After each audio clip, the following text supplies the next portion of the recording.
सूरज की किरणों में अमृत का वो प्रकाश, हर नई सुबह के साथ यीशु राजा है अब। अंधकार से जो लड़ती उसकी वाणी है आप, उसकी वाणी है आप, उसकी वाणी है आप। अमृत वाणी, अमृत वाणी, अमृत वाणी, अमृत वाणी, अमृत वाणी।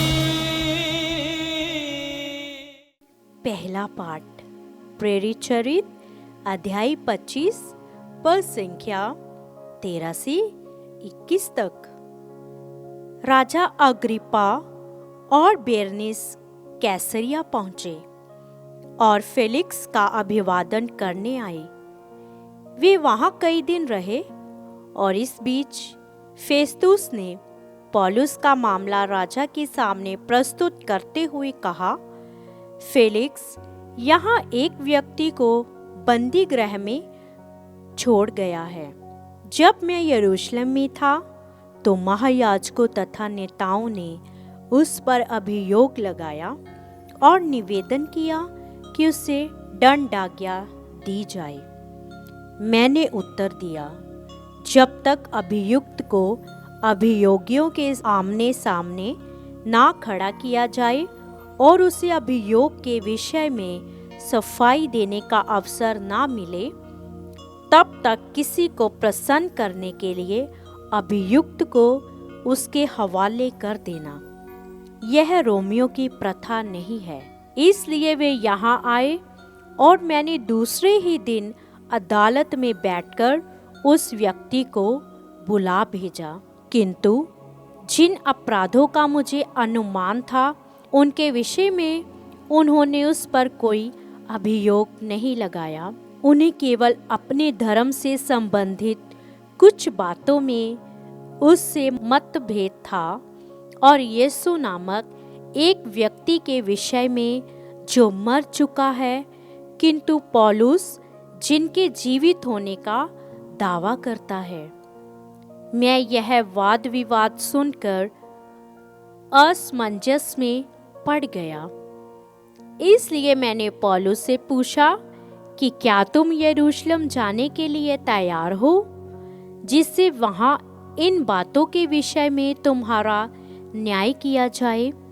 किंतु पौलुस ने आवेदन किया कि सम्राट का फैसला हो जाने तक उसे बंदी गृह में रहने दिया जाए। इसलिए मैंने आदेश दिया कि जब तक मैं उसे कैसर के पास ना भेजूं, तब तक वह बंदी गृह में रहे। यह प्रभु की वाणी है। ईश्वर को धन्यवाद। भजन अनुवाक्य। प्रभु ने स्वर्ग में अपना सिंहासन स्थापित किया है। प्रभु ने स्वर्ग में अपना सिंहासन स्थापित किया है। मेरी आत्मा प्रभु को धन्य कहे। मेरा सर्वस्व उसके पवित्र नाम की स्तुति करे। मेरी आत्मा प्रभु को धन्य कहे और उसके वरदानों को कभी नहीं भुलाए। अनुवाक्य। प्रभु ने स्वर्ग में अपना सिंहासन स्थापित किया है। आकाश पृथ्वी के ऊपर जितना ऊंचा है उतना महान है। अपने भक्तों के प्रति प्रभु का प्रेम पूर्व पश्चिम से जितना दूर है, प्रभु हमारे पापों को हमसे उतना दूर कर देता है। अनुवाक्य। प्रभु ने स्वर्ग में अपना सिंहासन स्थापित किया है। प्रभु ने स्वर्ग में अपना सिंहासन स्थापित किया है। वह समस्त विश्व का शासन करता है। प्रभु की शक्तिशाली स्वर्गदूत उसकी वाणी सुनते ही उसकी आज्ञाओं का पालन करते हैं। वे सब के सब प्रभु को धन्य कहें। अनुवाक्य। प्रभु ने स्वर्ग में अपना सिंहासन स्थापित किया है। जय घोष। पवित्र आत्मा तुम्हें सब कुछ समझा देगा। मैंने तुम्हें जो कुछ बताया वह उसका स्मरण दिलाएगा। हालेलुया। संत यूहन्ना के अनुसार पवित्र सुसमाचार अध्याय 21 पद संख्या 15 से 19 तक। यीशु अपने शिष्यों के सामने प्रकट हुए।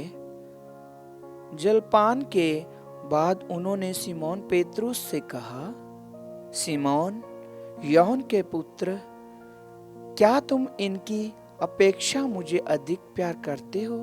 उसने उन्हें उत्तर दिया, जी हाँ प्रभु, आप जानते हैं कि मैं आपको प्यार करता हूँ। उन्होंने पेतरुस से कहा, मेरे मेमनों को चराओ। यीशु ने दूसरी बार उससे कहा, सिमोन यूहन्ना के पुत्र, क्या तुम मुझे प्यार करते हो? उसने उत्तर दिया, जी हाँ प्रभु, आप जानते हैं कि मैं आपको प्यार करता हूँ। उन्होंने पेतरुस से कहा, मेरी भेड़ों को चराओ। यीशु ने तीसरी बार उससे कहा, सिमोन यूहन्ना के पुत्र, क्या तुम मुझे प्यार करते हो? पेतरुस को इससे दुख हुआ कि उन्होंने तीसरी बार उनसे ये पूछा, क्या तुम मुझे प्यार करते हो? और उसने यीशु से कहा, प्रभु, आपको तो सब कुछ मालूम है। आप जानते हैं कि मैं आपको प्यार करता हूँ। यीशु ने उनसे कहा, मेरी भेड़ों को चराओ। मैं तुमसे कह देता हूँ, जवानी में तुम स्वयं अपनी कमर कसकर जहाँ चाहते थे वहाँ घूमते फिरते थे, लेकिन बुढ़ापे में तुम अपने हाथ फैला दोगे और दूसरा व्यक्ति तुम्हारी कमर कसकर तुम्हें वहाँ ले जाएगा यहाँ तुम जाना नहीं चाहते। इन शब्दों से यीशु ने संकेत किया कि किस प्रकार की मृत्यु से पेतरुस द्वारा ईश्वर की महिमा का विस्तार होने वाला है। यीशु ने अंत में पेतरुस से कहा, मेरा अनुसरण करो। प्रभु का सुसमाचार। ख्रिस्त की जय।